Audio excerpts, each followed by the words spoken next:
How to add family members to your profile information. Hi guys, in this video I will show you how to add family members to your profile information. It's so easy and quick, so let's start. First thing, go to your Facebook app.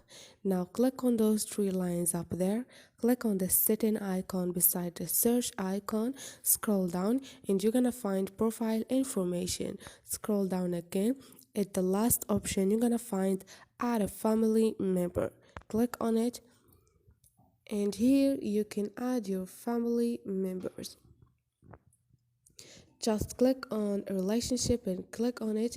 If it is your mother, father, daughter, son, whatever, just click on one of them and add his name or her name and click on save.